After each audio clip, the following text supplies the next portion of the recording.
যখনই সময় পেতাম বাবার বড় জুতোটা পরে হাঁটতাম।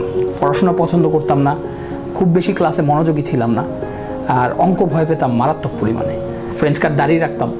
তো ওইটা দেখে আমাকে কিন্তু ভাইভায় যখন আমি ক্লিন শেভ করে যাই, আমার যিনি ওখানে প্রধান ছিলেন আমাকে বসতেও বলেননি। টার্নিং টকস বাংলাদেশ, অনুপ্রেরণার গল্প। আমি মনদীপ ঘরাই, বর্তমানে সিনিয়র সহকারী সচিব হিসেবে স্থানীয় সরকার বিভাগের একটা প্রজেক্টে কাজ করছি এবং আজকে আমি শোনাবো আমার গল্প। প্রত্যেক মানুষের গল্প শুরু করতে গেলেই আসলে শৈশব থেকে শুরু করা দরকার বা প্রয়োজন। যদি শৈশব বলি, আমার বাবা সরকারি চাকরি করতেন, তিনিও প্রশাসন ক্যাডারে ছিলেন, যে কারণে ছোটবেলায় বাবাকে দেখেছি। দেখে কখনো তেমন আসলে অনুভব ছিল না বা অনুভূতি ছিল না যে কী হতে চাই, কিন্তু একটা বিষয় সবসময় মাথায় থাকতো যে যখনই সময় পেতাম বাবার বড় জুতোটা পরে হাঁটতাম একদম ছোটবেলায়। তো সেইটাই হয়তো সৃষ্টিকর্তা যে আমার ভাগ্যে এভাবে রেখে দিয়েছেন কখনো ফিল করতে পারিনি। ছোটবেলা থেকে একটা জিনিস যেটা সবসময় মাথায় আসতো সেটা হলো যে মন খুলে বাঁচতে চাইতাম। পড়াশোনা পছন্দ করতাম না, খুব বেশি ক্লাসে মনোযোগী ছিলাম না, আর অঙ্ক ভয় পেতাম মারাত্মক পরিমাণে। শেষ পর্যন্ত যেটা হয়, সময়ের সাথে সাথে অঙ্কের ভয়টা দূর হয়ে গেছে, কিন্তু ওই মন খুলে বাঁচার ব্যাপারটা সবসময় রয়ে গেছে। আর পরীক্ষার আগের দিন রাত্রে পড়া ছাড়া আর কখনোই পড়াশোনা ভালো লাগতো না। এক সময় কলেজ পার করলাম, বিশ্ববিদ্যালয়ে ভর্তি হলাম। আমি জাহাঙ্গীরনগর বিশ্ববিদ্যালয়ে পড়তাম। সেখান থেকে কখনো চিন্তাই আসেনি যে কি করতে চাই, কারণ মনে হতো যে কোনো কিছু একটা হয়ে যাবে। এই হয়ে যাবার জন্যই বিভিন্ন চাকরিতে অ্যাপ্লাই করা।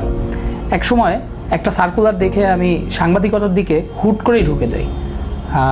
আসলে আগে কোনো প্রিপারেশন ছিল না, কারণ যখন ভার্সিটিতে ছিলাম সেভাবে সাংবাদিকতাও করা হয়নি। তারপর প্রথম আলোতে ট্রেইনি জার্নালিস্ট হিসেবে ডেস্কে কাজ করা শুরু করি। এরপরে কি করে জানি আরেকটা আগের অ্যাপ্লাই করা জায়গা থেকে ইন্ডিপেন্ডেন্ট টেলিভিশনেও ডাক পাই। তখনও চালু হয়নি ইন্ডিপেন্ডেন্ট টেলিভিশন, শুরুর দিক। সেখানে 3-4টা ইন্টারভিউ, আমার এখনও মনে হয় যে সরকারি ইন্টারভিউর মতোই 3-4টা ইন্টারভিউ দিয়ে ইন্ডিপেন্ডেন্ট টেলিভিশনে স্পোর্টসের রিপোর্টিং শুরু করি। একসময় নিউজও পড়তাম। ওই যে বাবার জুতোর যে গল্পটা বলেছিলাম, যে জুতো পরে হাঁটতাম বাবার, সেই জায়গায় যে কিভাবে যাব, এটা একদিন আমার বাবা ফোন করে বললেন যে তুমি সরকারি চাকরি তোমার করার প্রয়োজন নেই, তুমি মিডিয়ায় আছো, কিন্তু চান্স পেয়ে দেখাও যে এই চাকরির জন্য তুমি যোগ্য। সেই জেদের জায়গাটা থেকে কিন্তু 31তম বিসিএসে আমি বসি এবং খুব যে বেশি প্রিপারেশন নিতে পেরেছি তা না, তবে একদম মিথ্যে বলবো না যে প্রিপারেশন নেইও নি, কারণ পুরো জীবনটাই মানুষের কিন্তু প্রিপারেশন সেই অর্থে। কারণ আপনি চারপাশ থেকে যা কিছু নেন সেটাই আপনার সাধারণ জ্ঞান, আর সাংবাদিকতার থ্রুতে ওই প্রিপারেশনটা চাকরি করতেই হয়ে গেছে। এরপরে প্রিলি দিলাম, রিটেনে টিকলাম। তারপর ভাইভায় যখন গেছি, তখন মিডিয়ায় চাকরি করার কারণে কিন্তু আমার একটু দেখা গেল যে একটু ফ্যান্সি স্টাইল ছিল, ফ্রেঞ্চ কাট দাঁড়িয়ে রাখতাম। তো ওইটা দেখে আমাকে কিন্তু ভাইভায় যখন আমি ক্লিন শেভ করে যাই, আমার যিনি ওখানে প্রধান ছিলেন আমাকে বসতেও বলেননি, বরং আমার দিকে আমার আবেদনপত্রটা ছুড়ে দিয়ে বলেছেন এক্সপ্লেইন দিস, ওই ছবিতে আমার দাড়ি এমনিতে নাই কেন। তা আমি জবাব দিয়েছিলাম যে বিশ্ববিদ্যালয়ে পড়তে গেলে তো একটু আধটু ফ্যাশন করতে হয়, সেই জন্যই দাড়ি রাখা, কিন্তু গত রাত্রে আমি শেভ করে এসেছি কারণ ফর্মাল একটা ভাইভা দিব। তখন তিনি হেসে দিলেন এবং আমাকে বসতে বললেন। অনেকগুলো প্রশ্ন করেছিলেন, এখনও মনে পড়ে 3টা প্রশ্ন পারিনি। এই 3টা প্রশ্নের দুঃখ এখনও তাড়া করে ফেরে যে ওই 3টাও যদি পারতাম আসলে কি ভালো হতো কি খারাপ হতো, কিন্তু এই জিনিসটা তাড়া করে ফেরে। যখন রেজাল্ট পেলাম তখন দেখলাম যে প্রশাসন ক্যাডারে আমার নাম এসেছে। শুরু থেকেই একটা জিনিস খুব ব্যাপার আমাকে ভাবাতো, যে আমার বাবার কোনো পার্সোনাল গাড়ি নেই, আমাদের ঢাকায় কোনো ফ্ল্যাট নেই, প্রাচুর্য কখনো দেখিনি, আবার সেই সাথে বাবার সরকারি গাড়িতে কখনো উঠতে পারিনি। স্কুলে যেতাম হেঁটে। বাবা একটা কথাই বলতেন, সরকারি গাড়ি ওটা তোমার জন্য না, যদি কখনো নিজে চাকরি করো, নিজে পাও, তখন চলবা। এই জায়গাটা অথবা বিভিন্ন জিনিস চাইলে দেখা গেল অনেক পরে যেয়ে পেতাম, তখন খুব ক্ষোভ ছিল যে কেন দিচ্ছেন না বাবা। এখন বুঝি যে জীবনে অভাব থাকার প্রয়োজনীয়তা আছে এবং শিক্ষাটা ওখানেই। যখন নিজে চাকরিতে জয়েন করলাম, প্রথম দিকে আমাদের চাকরিতে আসলে অফিসটা থাকে বসের অফিস, বেশি কিছু করার সুযোগ হয় না। সে কারণে চাকরির প্রথম 4 বছরের গল্পটা আমার খুব নিয়মান গল্প। কাজ করে গেছি, চোখ নাক বন্ধ করে কাজ করে গেছি, জনসেবা দেওয়ার চেষ্টা করেছি, কোনো দিক তাকাইনি। কিন্তু 4 বছর পরে যখন নিজের একটা অফিস পেলাম, তখন এসিল্যান্ট হিসেবে আমার পোস্টিং হলো আমার বাবা যেখানে ইওনো ছিলেন, যশোরের সেই অভয়নগরে। এবং একটা ঘটনার পরে আমার ইওনো স্যার বিদেশ চলে যান বাইরে পড়ার জন্য, এবং তারপরে বাবার সিটে যেয়ে আমি নিজে বসি।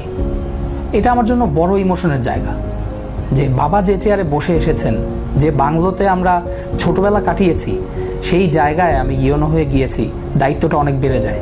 এবং এসিল্যান্ট হিসেবে সবচেয়ে বড় দায়িত্ব যেটা ছিল, যে জনগণকে স্বচ্ছতার সাথে তাদের সেবাটা পৌঁছে দেয়া, সেই জায়গায় ছাড় দেইনি এবং চেষ্টা করেছি নানান উদ্ভাবনী উদ্যোগ নিয়ে কিভাবে সম্পূর্ণ স্বচ্ছভাবে ভূমি সেবা দেওয়া যায়।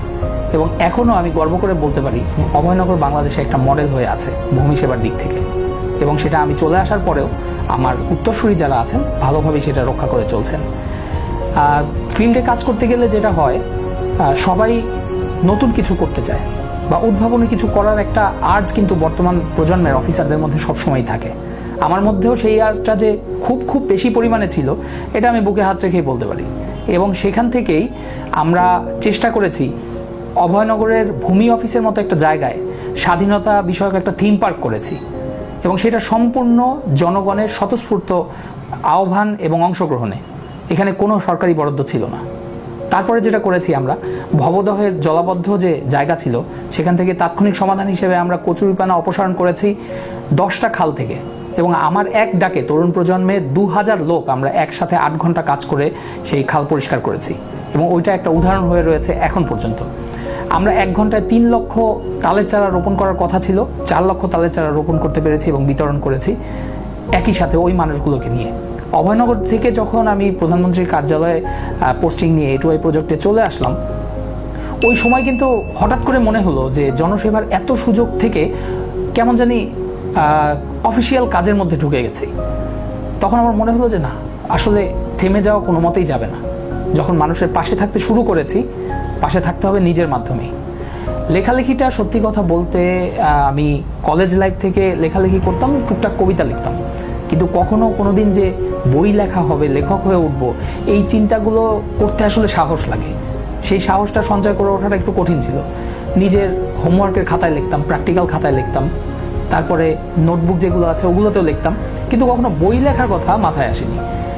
এরপরে মনে হলো যে এটা একটা সুযোগ, আমি গল্প বলতে চাই। আমার সার্ভিসের গল্প না, আমার গল্প না, কিন্তু চারপাশের যে জগৎটাকে দেখছি সেই গল্পগুলো মানুষকে জানাই। হয়তো 1000, 2000, 5000 মানুষ আছে এরকম গল্প বলার জন্য, কিন্তু আমিও বলি আমারটা, যার যার প্রয়োজন হবে সে পড়বে। এবং এই যে আমি গল্পটা বলছি, এই গল্প থেকে যদি একটা পয়সাও ইনকাম হয়, সেই পয়সাটা মানুষের কাছে ফিরে যাক, যে জিনিসটা আমি প্রথম থেকে চেয়েছি। তাই আমার প্রথম লেখা অল্প গল্পের সমগ্র ছিল একটা বই। সেই বইটার উদ্বোধন আমি করাই 3 জন পথশিশুকে দিয়ে, এবং ওই 3 জন পথশিশুর যখন উদ্বোধন করতে যায়, ওটা ছিল ওদের জীবনের প্রথম রেস্টুরেন্টে খাওয়ার দিন।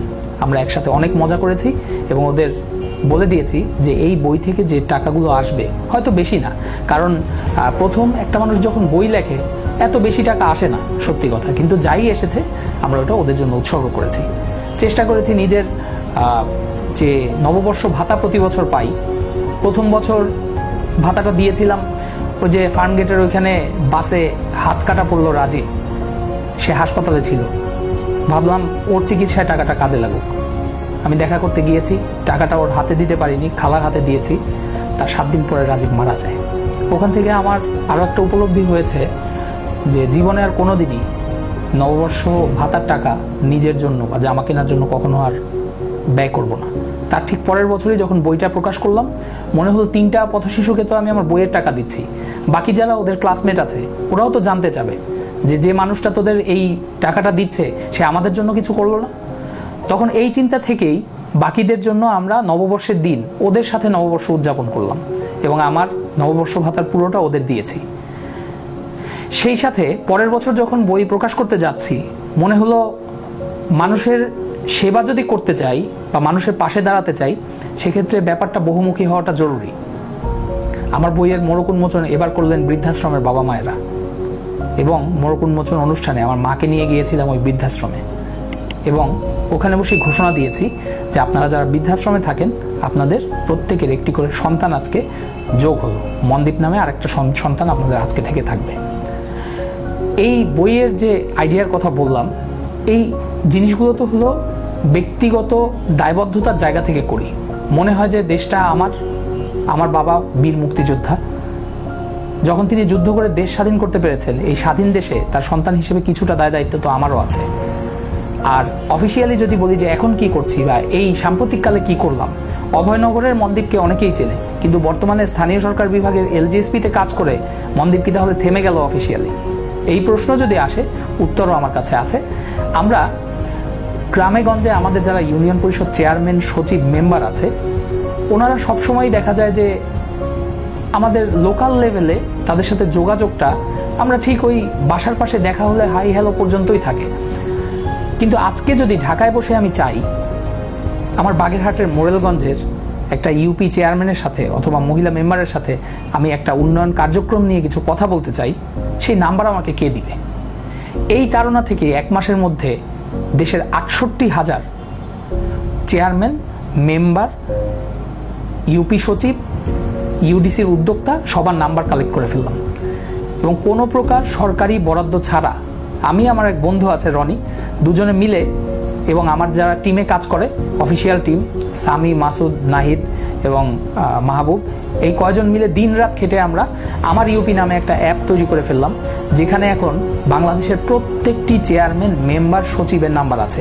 এবং আপনারা জানেন বর্তমানে এই কোভিড-19-এর দুরবস্থায় যখন ত্রাণ বিতরণে ইউনিয়ন পরিষদ একটা বড় ভূমিকা পালন করছে, সেক্ষেত্রে যোগাযোগের একটা বড় মাধ্যম হয়ে উঠতে পারে আমাদের এই অ্যাপটা।